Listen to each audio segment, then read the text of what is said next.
Olá, irmãos e irmãs, muito bem-vindos a mais um momento de meditação do Santo Evangelho com o Padre Luciano de Almeida. Hoje, sábado, dia 13 de abril, segunda semana do tempo da Páscoa, e eu quero te convidar a iluminar esse dia com a palavra de Deus que está no Evangelho de João, capítulo 6, versículos de 16 a 21. Ao cair da tarde, os discípulos desceram ao mar, entraram na barca e foram em direção a Cafarnaum, do outro lado do mar. Já estava escuro e Jesus ainda não tinha vindo ao encontro deles. Soprava um vento forte e o mar estava agitado. Os discípulos tinham remado mais ou menos 5 quilômetros quando enxergaram Jesus andando sobre as águas e aproximando-se da barca. E ficaram com medo. Mas Jesus disse: "Sou eu, não tenhais medo." Quiseram então recolher Jesus na barca, mas imediatamente a barca chegou à margem para onde estavam indo.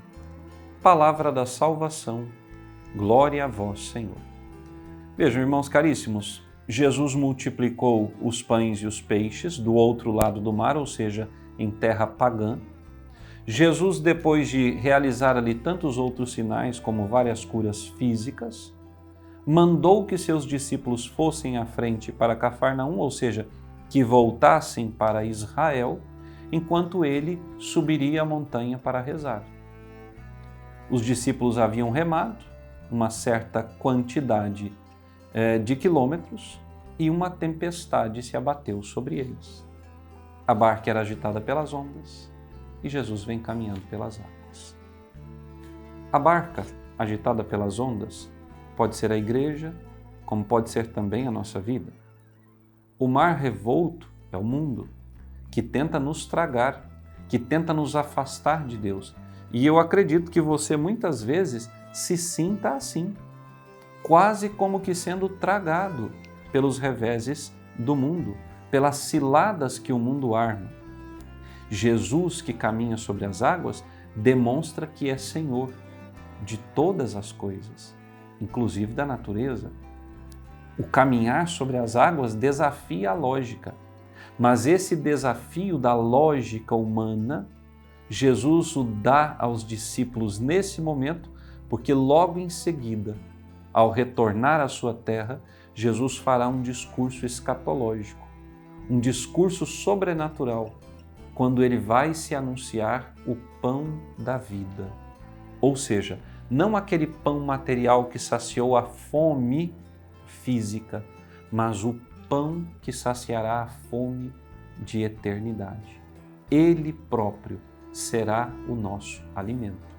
Se já foi difícil aos discípulos compreenderem o poder de um Deus, de um homem que caminha sobre as águas, que dirá o mundo ao ouvir esta palavra: sua carne e seu sangue são alimento para a vida eterna.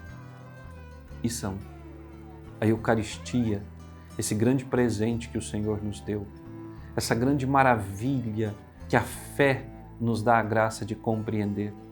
Aquilo que nós não podemos ver com os olhos da carne, nós visualizamos. Aquilo que nós não podemos ver com os olhos da carne, a fé nos faz compreender, nos mostra, nos revela. E em diferentes momentos da história, o próprio Senhor fez com que o pão e o vinho consagrado se tornassem carne e sangue, para que não duvidássemos da sua ação e do seu poder. Ele tem o poder de caminhar sobre as águas, tem o poder de fazer um pequeno punhado de farinha e de vinho tornarem-se seu corpo e sangue. Ele tem o poder de ressuscitar os mortos, mas tem, sobretudo, o poder de ressuscitar os vivos, ou seja, de reacender no coração e na alma de tantos vivos a chama da fé.